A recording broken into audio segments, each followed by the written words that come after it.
¿Alguna vez has sentido que cuanto más hablas, menos te respetan?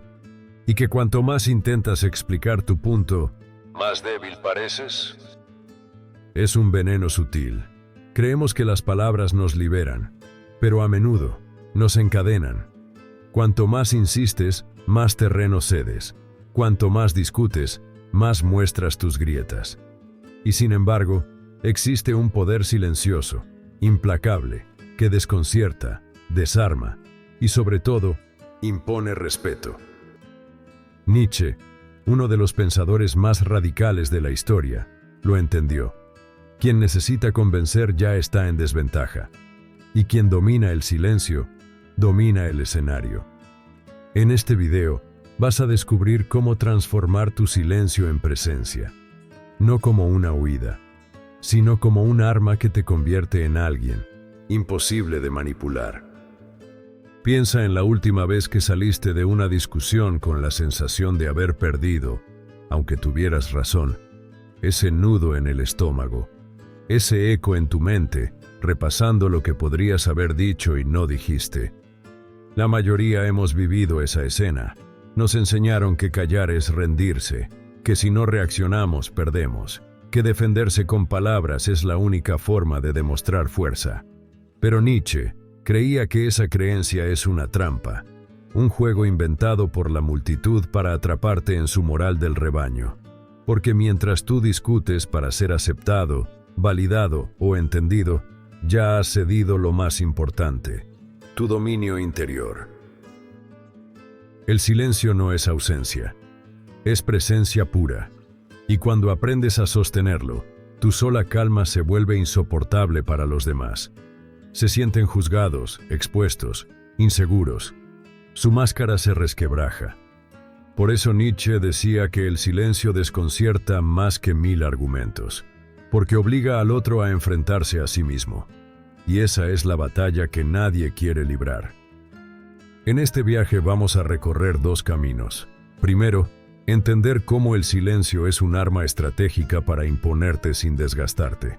Y después, elevarlo a lo más alto de la filosofía nietzscheana, el silencio del Übermensch, ese que no necesita aprobación porque ya habita el poder en su interior.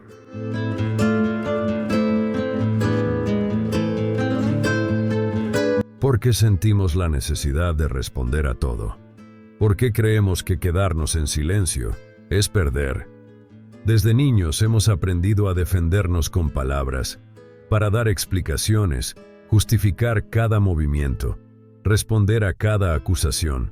La escuela, la familia y la sociedad en general nos convencen de que callar es un signo de debilidad. Si alguien te ataca, replica.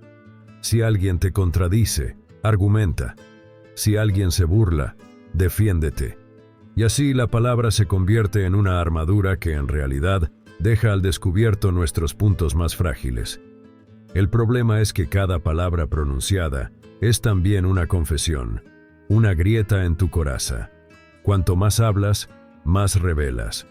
Tus inseguridades se filtran en la elección de cada término, en el tono con que respondes, en la urgencia por ser comprendido. Nietzsche lo advirtió con claridad. Quienes hablan demasiado, revelan demasiado. Quien necesita convencer ya está en desventaja, porque expone que su fuerza depende de la validación ajena. Piensa en una discusión reciente, tal vez con un compañero de trabajo que intentaba imponerse, o con alguien cercano que buscaba provocarte.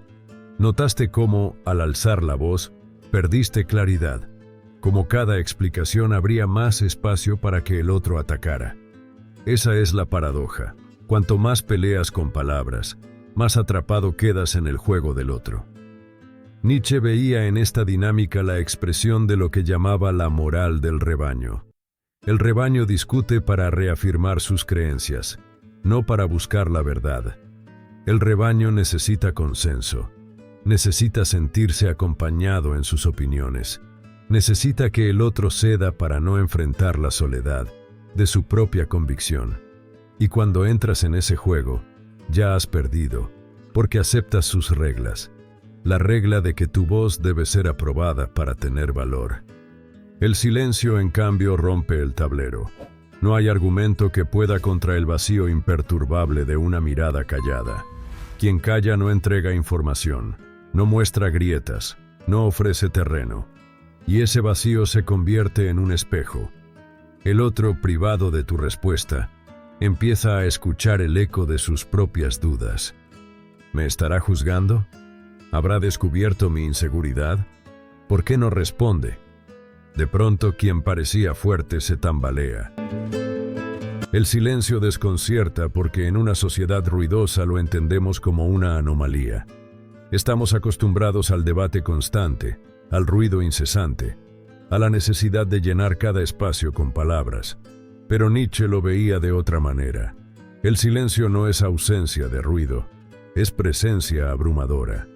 Una presencia que incomoda porque no puede manipularse ni desviarse. Cuando alguien guarda silencio en medio de un ataque verbal, no está huyendo, está mostrando que no necesita entrar en la batalla. Y ese gesto, por sí solo, es una declaración de poder. No reacciones, no entres en el juego del otro, porque reaccionar es aceptar que dependes de lo que diga, de cómo te mire, de lo que piense. Y eso es exactamente lo que Nietzsche quería que trascendieras. El verdadero problema entonces no está en el ataque externo, sino en la convicción interna de que debes defenderte. Esa convicción es la cadena más pesada. Nos ata a los demás, a sus expectativas, a sus juicios. Romperla exige valor, y ese valor empieza con la decisión de callar. Nietzsche decía que la mayoría de las personas hablan, no para expresar la verdad, sino para protegerse. Hablan para convencerse a sí mismas, para disimular vacíos, para ocultar inseguridades. Es decir, hablan porque temen al silencio. El silencio deja al descubierto lo que somos de verdad, sin adornos ni disfraces. Por eso resulta tan inquietante. Cuando eliges callar, la otra persona se ve obligada a enfrentarse a su propia voz. Tu silencio actúa como un espejo implacable. Refleja lo que intentaba ocultar bajo capas de palabras y le obliga a escuchar el eco de su propia fragilidad. Lo que parecía un debate externo se convierte en una confrontación interna. Y nadie quiere mirar hacia adentro, porque allí se esconde la inseguridad más dolorosa. Nietzsche, con su mirada implacable, veía en esta compulsión un síntoma de debilidad. El rebaño necesita gritar sus valores para que parezcan reales. Necesita consenso para soportar su peso. Necesita imponerse con palabras porque carece de fuerza interior. El individuo superior, en cambio, no necesita convencer a nadie. Su sola presencia ya basta. Aquí aparece la figura más poderosa de su filosofía, el Übermensch, el superhombre. Este ser no vive reaccionando al mundo, no discute por aceptación, no se explica, no pide permiso. El superhombre crea sus propios valores y los encarna en su vida. Su silencio es lenguaje, pero un lenguaje de autoridad, una forma de comunicar sin hablar. Soy dueño de mí mismo y nada externo puede desestabilizarme. Imagina a alguien que no necesita justificar sus decisiones, que no entra en debates inútiles para ser aprobado, que puede permanecer en calma mientras todo a su alrededor grita. Esa calma es un desafío para los demás, porque revela una fortaleza invisible. Frente a ella, las voces pierden fuerza, las críticas suenan vacías, las provocaciones quedan suspendidas en el aire. Ese es el silencio del superhombre. Este tipo de silencio no es pasivo, no es resignación ni sumisión, es dominio estratégico. Cada palabra no dicha es un movimiento guardado. Cada reacción contenida es un golpe que no entregas al enemigo. El silencio en este nivel se convierte en economía de energía. El superhombre entiende que cada palabra revelada es información expuesta. Por eso mide, elige, espera. Y cuando finalmente habla, lo hace con la fuerza de quien ha observado todo y ha calculado. el momento exacto para impactar. Los estudios modernos en psicología muestran que en situaciones de confrontación, el silencio es interpretado como juicio. Aunque solo estés escuchando, el otro empieza a sentirse evaluado, cuestionado. Su amígdala, la parte del cerebro que procesa el miedo, se activa. Entra en alerta, en paranoia, en inseguridad. Exactamente lo que Nietzsche intuía, que el silencio no es vacío, sino un arma que desestabiliza desde dentro. Pero hay un paso más profundo. El silencio del superhombre no solo afecta a los demás, transforma al propio individuo. Guardar silencio cuando todo en ti quiere gritar es un acto de dominio interior. Significa que ya no eres esclavo del impulso, que tu voluntad es más fuerte que tu ego herido. Significa que has dejado de reaccionar como animal condicionado y has empezado a elegir como creador de tu propia vida. Ese es el núcleo de la voluntad de poder. No controlar a los otros, sino dominarse a sí mismo. Nietzsche no hablaba de una tiranía hacia afuera, sino de un gobierno implacable hacia adentro.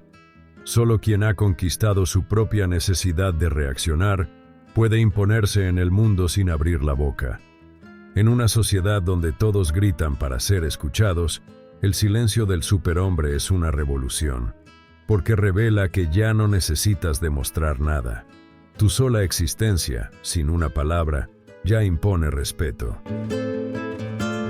Entender a Nietzsche es inspirador, pero lo decisivo es aplicar sus ideas en el terreno de lo cotidiano, en tus discusiones, en tus relaciones, en esos momentos donde normalmente habrías hablado de más.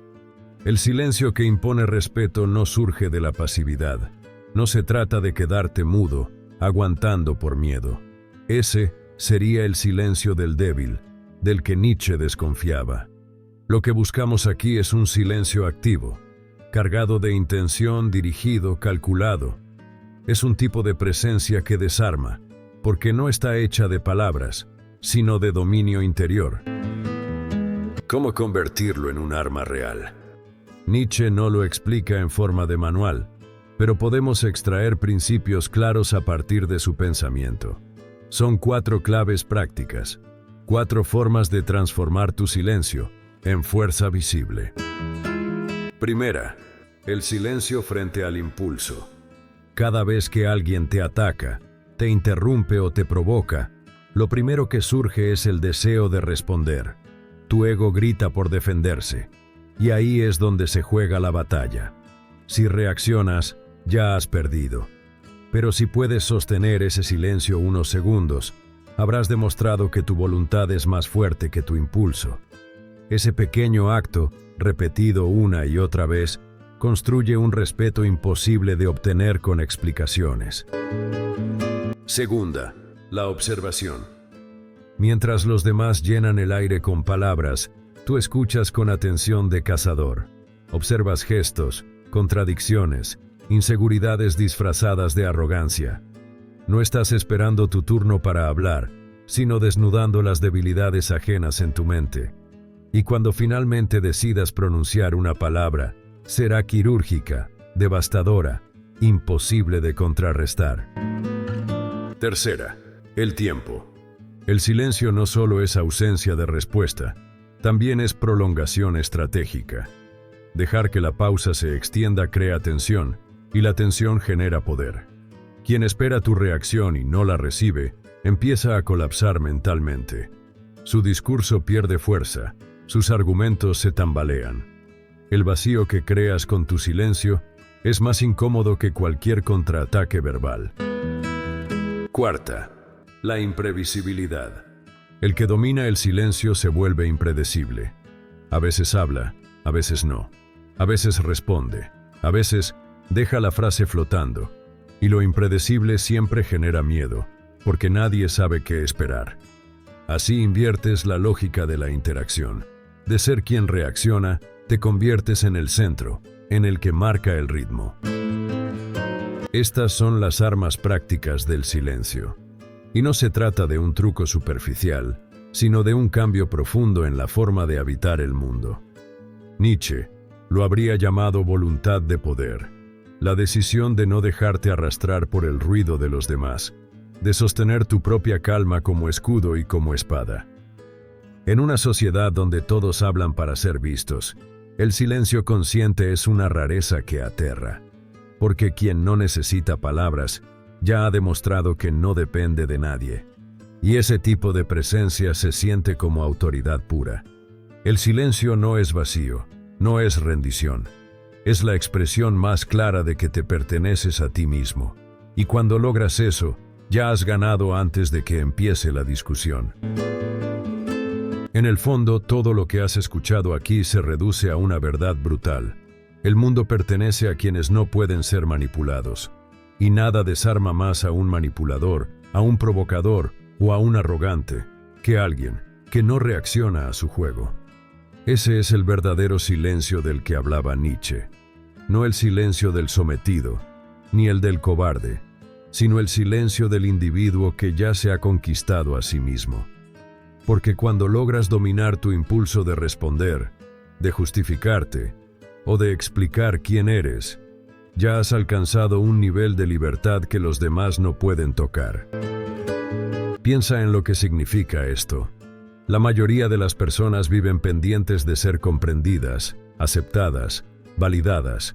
Tú, en cambio, puedes caminar entre ellas con una presencia distinta, sin necesidad de convencer, sin necesidad de gritar, sin necesidad de demostrar nada. Ese es el silencio del superhombre, el silencio que incomoda, porque refleja la fragilidad de los demás, el silencio que impone respeto, porque no pide permiso para existir. En una sociedad ruidosa, quienes dominan el silencio son los verdaderos reyes. Y tal vez ese sea el desafío que Nietzsche dejó para nosotros: atrevernos a sostener ese silencio que no se dobla, que no se justifica, que no se disculpa. El silencio que dice, sin pronunciar palabra, que ya hemos ganado. Si te ha gustado este video, comenta, domino el silencio. Déjanos tu like, y si te ha encantado, tu hype, para seguir creciendo. No olvides suscribirte al canal. Nos vemos en el siguiente video.